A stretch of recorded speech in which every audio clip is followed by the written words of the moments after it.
ओम नमः शिवाय, ओम नमः शिवाय, ओम नमः शिवाय, ओम नमः शिवाय, ओम नमः शिवाय, ओम नमः शिवाय, ओम नमः शिवाय, ओम नमः शिवाय, ओम नमः शिवाय, ओम नमः शिवाय, ओम नमः शिवाय, ओम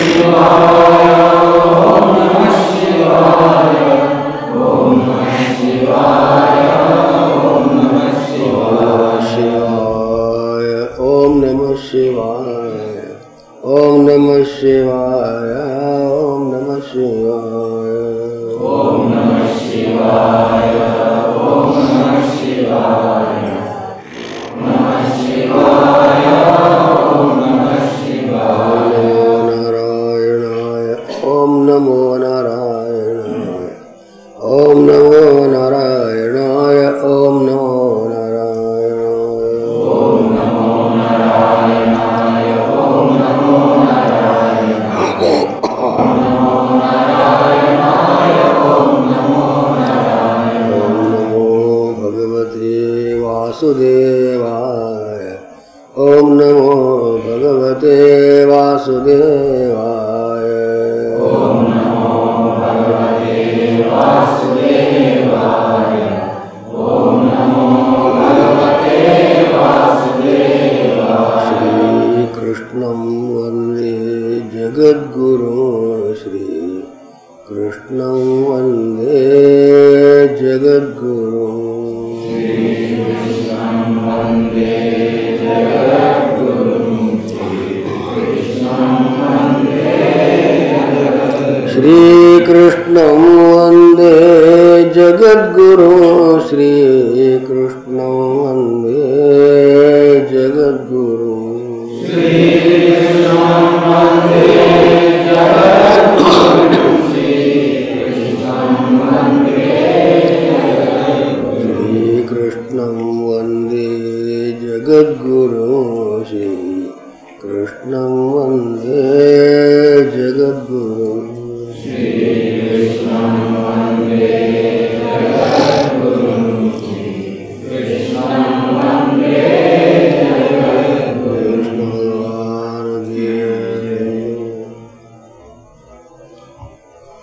Today is specially known as Shri Gauranga Mahaprabhu Jayanti, the advent of a great devotee of God who lived in the bliss and the love of God and propagated the love of God for the sake of the joy and the bliss of God.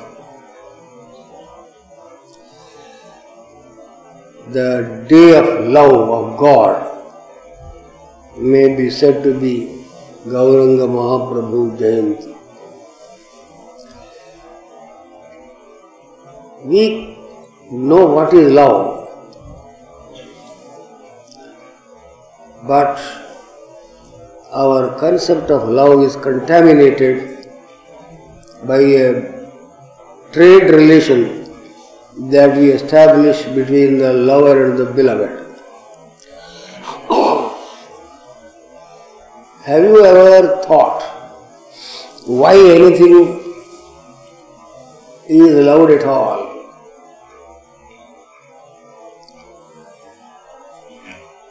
The most initial abrupt answer to this question would be that the object is attractive. That which attracts evokes the sentiment of love for that particular object.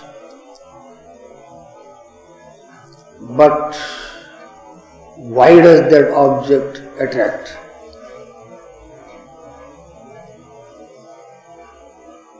One of the answers may be that it is beautiful. But what do we mean by beauty?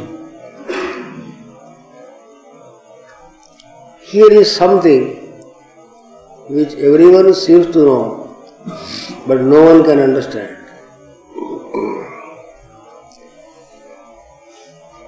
Because human understanding, which is intellectuality, operates on the basis of calculation, a kind of mathematical judgment of things, and measures geometrically the pros and cons of the relationship of what appears to be beautiful. But beauty is a subject of art. It is not a mathematical equation. There are two things in the world which attracts immensely: the beautiful and the sublime. Nothing else can attract. Full moon is beautiful. A blossomed lotus or rose is beautiful. Our mind goes to it and we look at it again and again. Even the face of a newborn baby is beautiful. Whether it is the baby of a king or of a beggar, it makes no difference. They are attractive. On seeing a little child, you cannot know whether it is a king's child or a beggar's child. One becomes a king and another a beggar later on due to social and other types of circumstance. Apart from that which is called beautiful, there is another thing called sublime, which attracts by grandeur, majesty, power, force, magnificence, like the elephant. In the same way as you would not like to turn your eyes away from a beautiful full moon in a blue sky, you would also like to go on looking at an elephant if you have actually seen what happens to you when you see it. There is a total difference between the manner in which a beautiful thing attracts and a sublime thing attracts. The elephant and the ocean also attract us due to their terrible vastness and majesty and power. Before the majesty and the power of the elephant and the vast ocean, we look very small.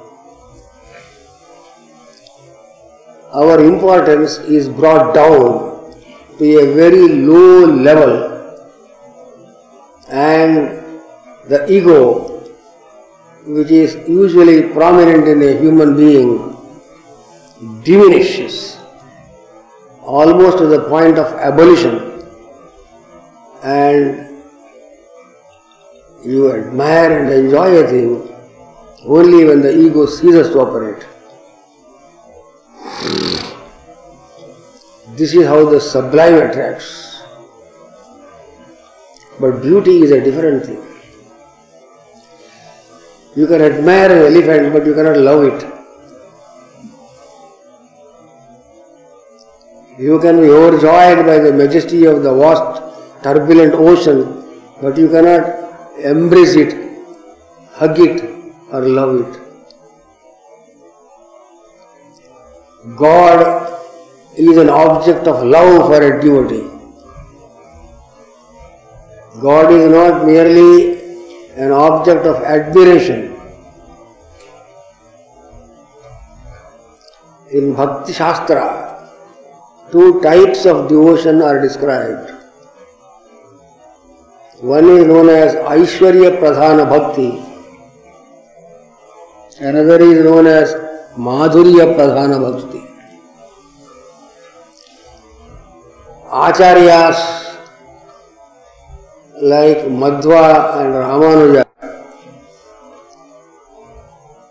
glorify God through His magnificence,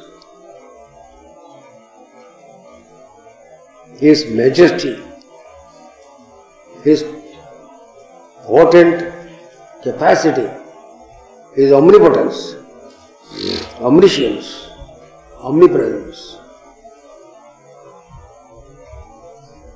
But there are other acharyas like Vallabha, to some extent Nimbarka also, and what to speak of Gauranga Mahaprabhu.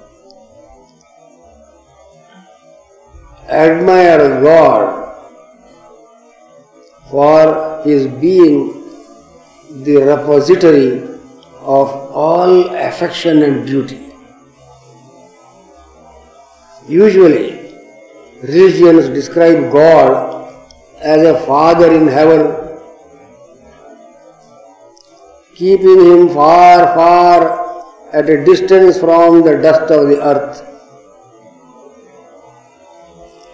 at a frightening distance almost, unapproachable greatness is attributed to God Almighty. But you cannot love such a God. You cannot love from your heart a bulldozer or a crane which has great strength, though you know its utility. Your sense of admiration may go to it, but your heart will not go to it. What is this peculiar thing which makes one love God? It is that very indescribable element in the factor of love which defies human understanding. When love attracts, nothing else can be said about it. Because love is there where there is joy and happiness. The soul of the human being is basically an utter perfection and freedom. Where there is freedom and perfection,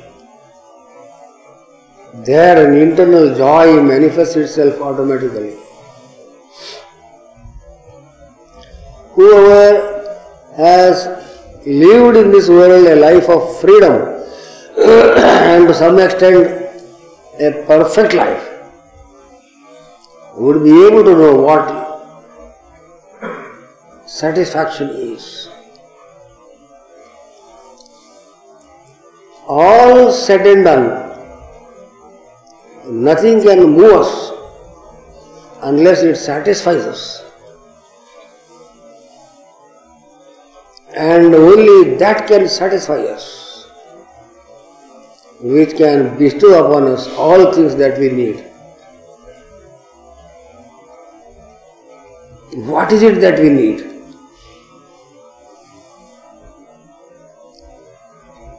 Whoever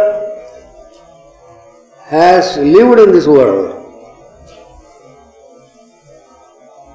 the life of a mother, of a parent, of a devotee,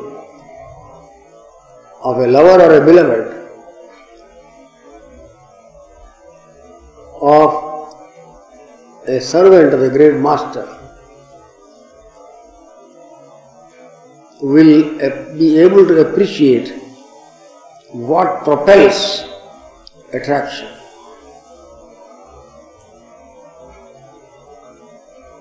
The structure, the pattern, the shape of the object is not what attracts. The meaning that is hidden behind its structure, the significance that is behind it is what attracts.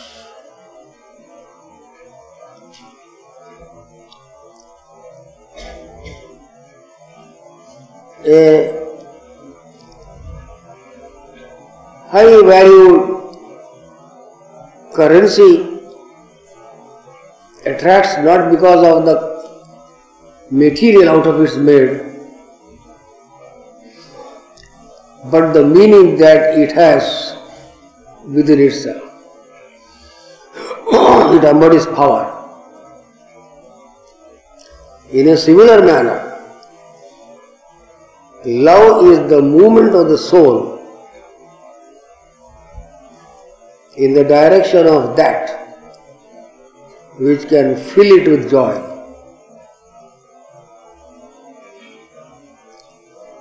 So many things in the world are there which also can satisfy us and fill us with some kind of joy, but they are temporary in their effect. Every object that is dear and near is also fraught with fear at the same time. That thing which you love most as an object which is very valuable can also perpetually keep you in anxiety due to the possibility of bereavement and the loss of that object, which can take place at any time due to the very nature of life itself. But God's joy, the Ananda that the Absolute Being is, not of that nature. What is God made of? What is the substance?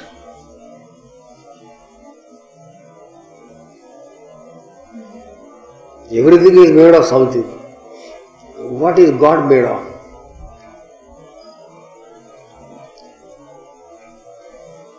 Inscrutable is this great question before us. God is made up of that capacity to inundate you and drown you in the uttermost conceivable joy, almost of self-annihilation. Even in ordinary mortal affection, loves that are directed to perishable objects,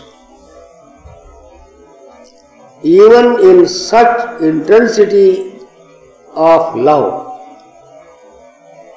there is a temporary abolition of self-consciousness.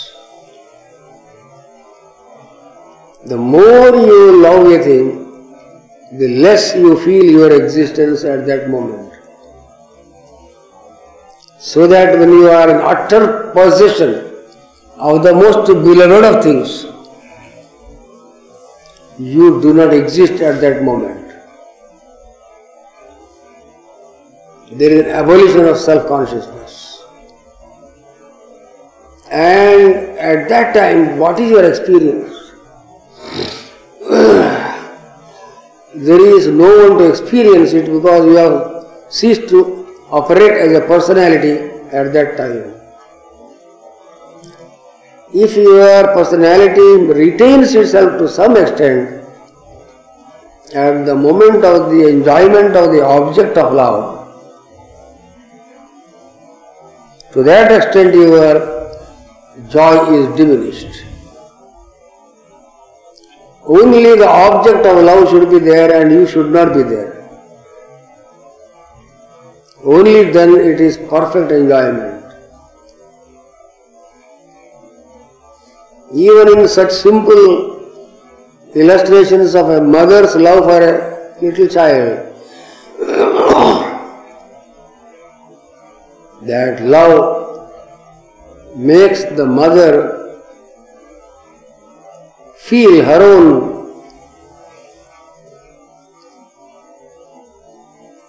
non-importance and the utter importance of the child. She pours herself entirely upon the child. When you pour yourself on the object of love, you are no more there, because it is very clear that you have already poured yourself upon that object. You cannot be existing separately from that.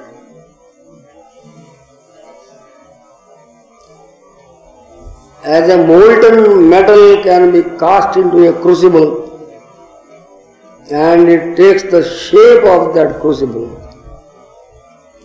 the one who loves is cast into the mold of the object of love and experiences only that pattern of the mold, and oneself does not anymore exist at that time. That condition is called ecstasy. Ecstasy is the condition of loss of self-consciousness. On account of the feeling that something more than oneself has been obtained. In all forms of love and affection, the object of love is considered superior to oneself. Otherwise there cannot be attraction.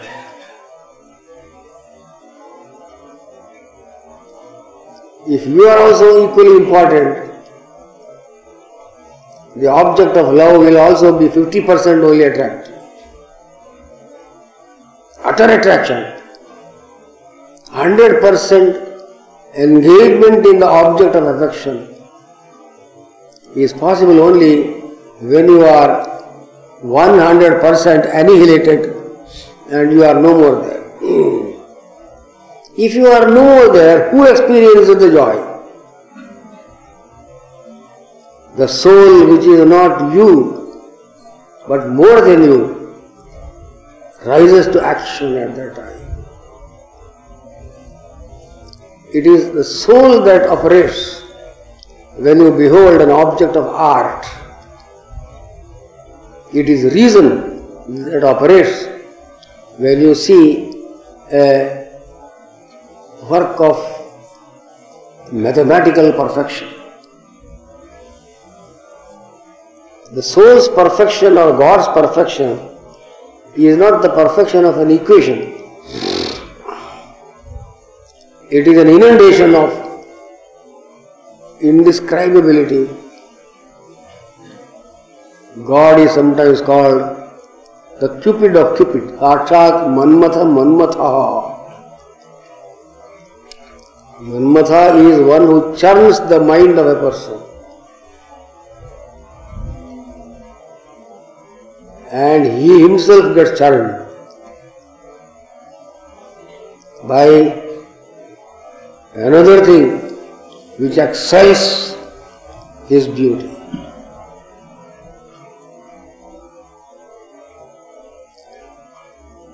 The most beautiful objects of affection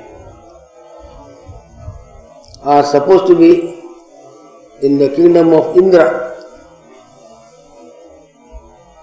One day he projected the retinue of his beauties before the great sages Narayana and Nara near Badrinath.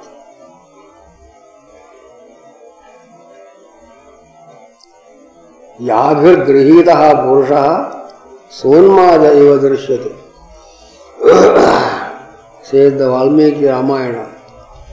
Such are those presentations by the very touch of it, one becomes crazy and mad. Such things Indra projected in a large mass of gaiety and attraction. Narayana and Nara were in intense tapas and meditation, and by a stroke of his thigh, Narayana produced a beauty which made all these retinues of beauty of Indra look like crows, like darkened nothings, who hung their head in shame and withdrew themselves. And Narayana told Indra, take this if you want. He was shuddering with fear. He never imagined that there can be such a thing which the human mind cannot conceive. That is the power that God only can manifest. Unfortunately for us, human beings, men or women, we cannot imagine that God is a beautiful presentation before us. We mostly think God is like a judge,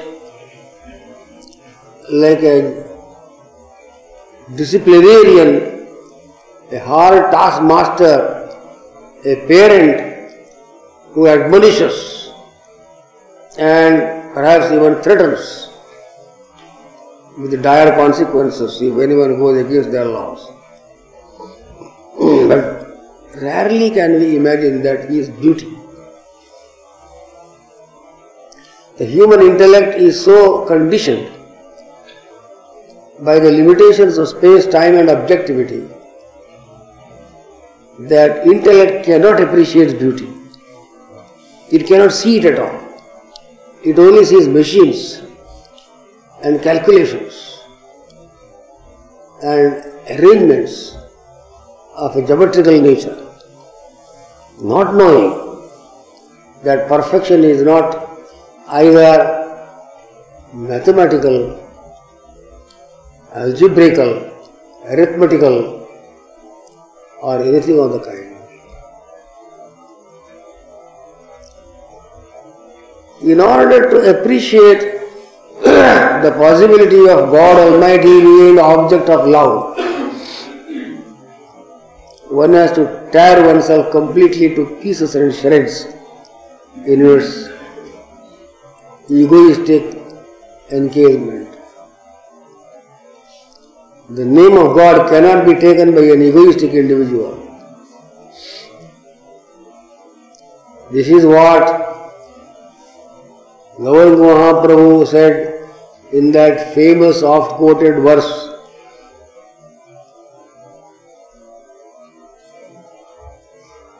which you all know perhaps.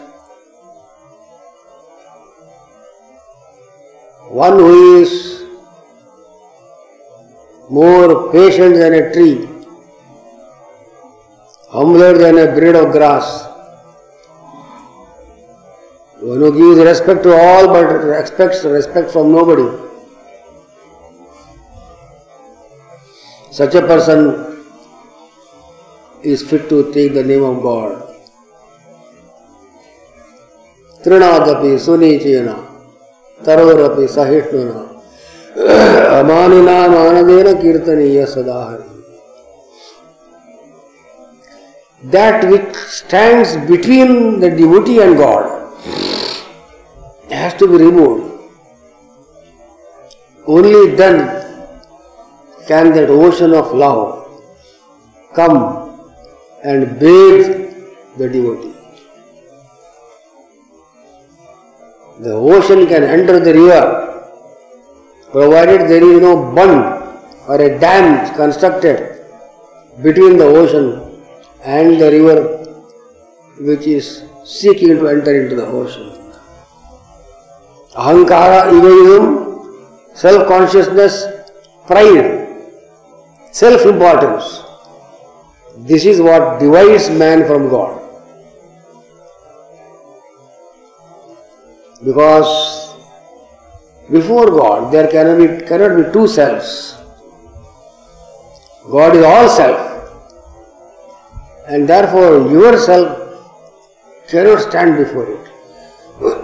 If you assert yourself, you isolate yourself from that all self, and that ocean of joy cannot enter you. You have created a barrier between yourself and that being. Our loves generally go for those things which will satisfy our sense organs. We do not know any other joy. Soft touches, tasty dishes, that which is very fragrant in its order, which is colorful, symmetrical, methodically arranged, systematic before the eyes and melodious to the ears. These are the things that attract the mind. But these are isolated objects, one disconnected from the other. The whole of the beauty cannot be enjoyed by any sense organ. Because if you see the beauty with your eyes, you cannot enjoy the melody of it or the taste of it, which is like honey, or the magical touch of it.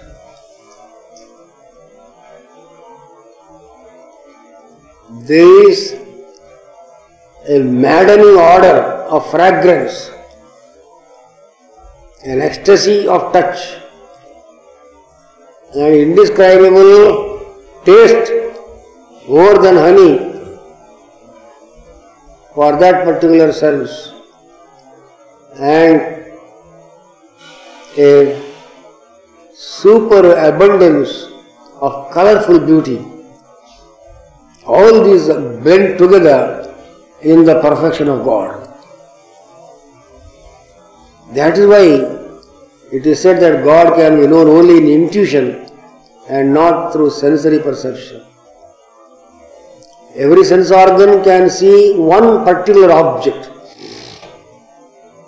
All things cannot be seen by any particular sense. But intuition grasps at one stroke the totality of the object. And there is no such thing as a total object before the sense organs. Those who see only with the eyes and hear through the ears, etc., cannot understand what is a total object.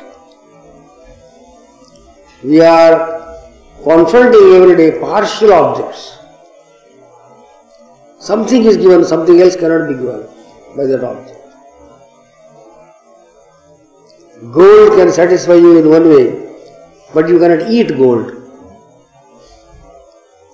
And what you can eat cannot equal gold in its value, etc., are the limitations of the objects of sensory attraction.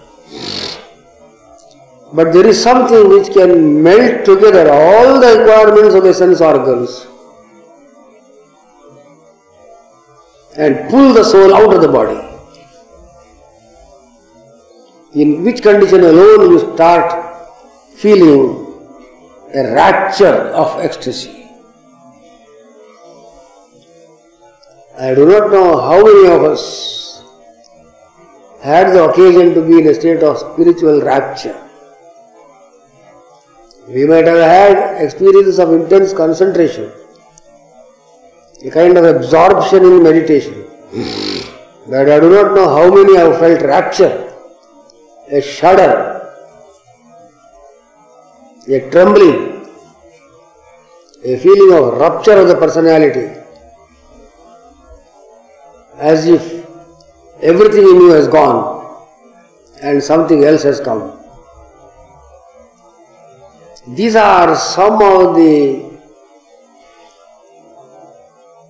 hidden significances behind the teachings and even the very life of the great Mahabhakta Gauranga Mahaprabhu.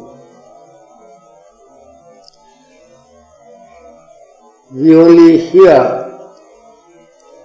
what he did, but we cannot know what he felt. You can see sugar, but you cannot know the sweetness of it unless you put it in your own mouth. Nobody can love God unless one believes that God is everything. If there is a suspicious attitude towards God, a possibility of getting something and a possibility of not getting something else also, then God will recede from us as a horizon. He may be appearing to be near us, but he will move further and further away on account of the doubts persisting in our mind that it is not all things. The concept of all, of everything, is super intellectual and super rational in its comprehension. For the intellect, there is no such thing as all. The allness that the intellect can conceive is only a multitude of finite objects. 100 million things it can bring together and make a heap of them, and they may look like an all. But millions of finite objects heaped together do not make the all. Because many finites do not make an infinite.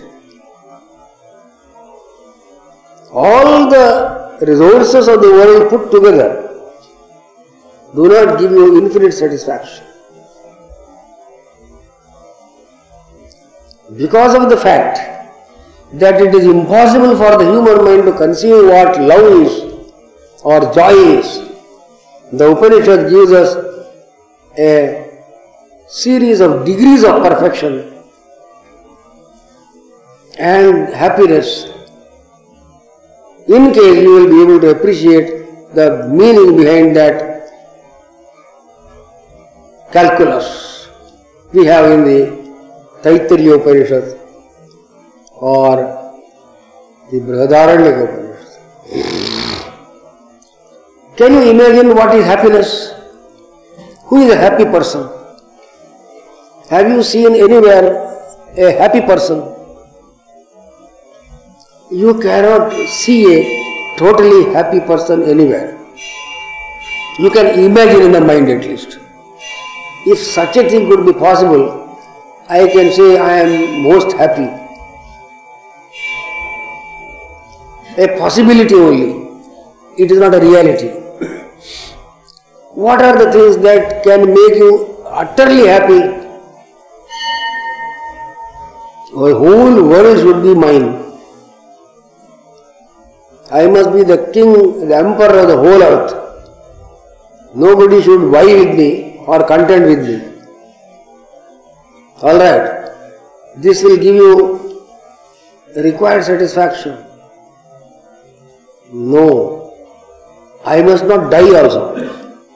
Suppose I am a king of the whole earth, but tomorrow death is going to overtake me. This kingship is not of any utility to me. So, an inconceivably long life should be there together with kingdom of the earth. Even that is not sufficient. Suppose that person has a contagious disease, an infection which is incurable, together with this grant of a long life and the possession of the whole earth, that kind of life would be worth nothing. So, we have to ask for a third thing. One has to be free from any kind of disease. Not only that, you should not be an old man, you must be youthful and glamorous. You don't wish to rule the world as a king when you are 100 years old. No, I must be youthful, jubilant, beautiful, vigorous, healthy, long living. Kingdom, the whole earth is mine. But he should not be an idiot. He must be a highly educated person also. So all the qualifications of knowledge also should be there. Can you imagine such a person anywhere in the world? There is no such person. But the Upanishad says, at least imagine it. Suppose such a person exists with all these impossible qualities, the joy of that person can be considered as one unit of measure of joy. Multiply this imagined wonderful joy of the emperor by 100. That is the joy of the Gandharvas in the higher heaven. 100 times the joy of the Gandharvas is the joy of the celestials in heaven. 100 times the joy of the celestials is the joy of Indra, the ruler of the gods. 100 times the joy of Indra is the joy of Brihaspati, the preceptor of the gods. 100 times the joy of the Brihaspati is the joy of Prajapati, the creator himself, the Virat. 100 times that is the joy of Hiranyagarbha. 100 times the joy of Hiranyagarbha is of Ishvara. Infinitely larger, incapable of calculation is the joy of the absolute Brahman. So what is the joy of people like us? Seated here, small individuals.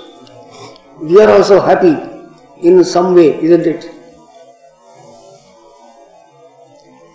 We will look like fools and we cannot show our face to anybody in the world. If such mighty, great grandeurs exist and we look like puny nothings, scratching our skin and nerves for a so-called imaginary satisfaction of contact of the sense organs with imagined objects. Who can love God? Only one who can feel the possibility of such a perfection as has been feebly described in the Upanishads. The Brahma Jnana, Brahman bliss, the absolute bliss, million times more than all the greatest joys conceivable in this world. Can you contain the feeling of such a kind of bliss? If that imagination at least can be contained in our mind, we may be transformed in one moment into super personalities and not remain as ordinary human beings. Great acharyas have proclaimed that you cannot love God unless you know what God is. And these few words that I have spoken before you are only an attempt to describe what God could be, though words cannot describe what He is. And even the thought of it will raise us to a kind of love and spontaneous affection which will nullify in a moment all the joys of the world as insipid, tasteless. Brahmaloka Tranikaro Vairagya se Avadhirmataha.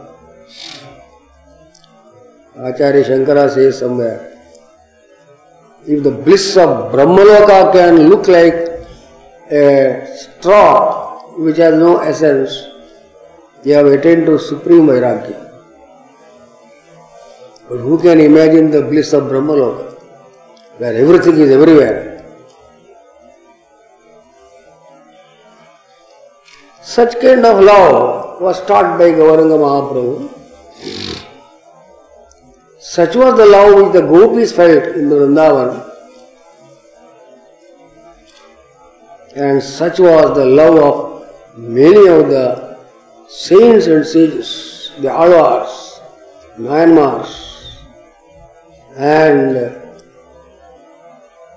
various other devotees whose biographies we read in Bhakta Charita, Bhaktamala, and such textbooks. Love rules the world. It is not the intellect that rules the world, because love alone can appreciate. And wherever there is appreciation, there is success of every kind. This is the rule of the beauty of God, the joy of God, which we cannot entertain in our minds if we persist in thinking that God is only a judge sitting in a court in high heaven, ready to punish the wrongdoer. God does not punish anybody. Our egoism punishes us. The adamant flint-like ahankara in us, the ego, that deals a blow over us, and it looks like a punishment come from God. Thus it is. Before us a brief message of the duty of devotees. Anandadhyeva khal vimani bhutani jayanti. This world is created by the bliss of God, not by the terror of God. Anandena jatani jivanti. The world is sustained by the bliss that is behind it. Anandam abhishantiti. Finally, the whole world will enter into the bliss of God. Koshevanyat, kah pranyat, yadyesha akasha anando nasyat. Even space itself is a bliss. Suppose there is no space, you see how you feel in yourself. You get suffocated and all the joy of life vanishes in 1 second.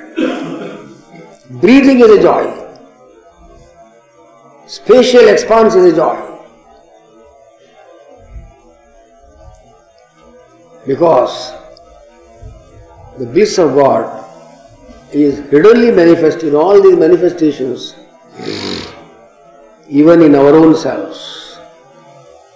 The bliss that is within us is calling the bliss that is without us.